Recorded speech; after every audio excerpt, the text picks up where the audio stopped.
Вот это просто... Проникаем в неизвестную часть пещеры Ливерна.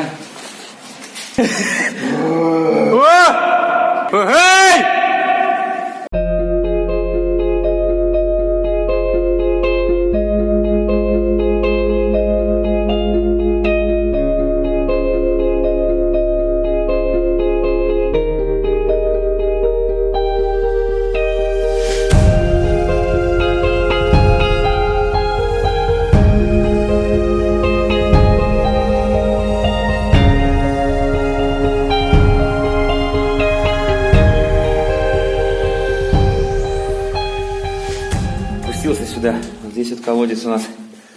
Ну так, по ощущениям, метров 10-15. Все пока в дыму, не видно ничего.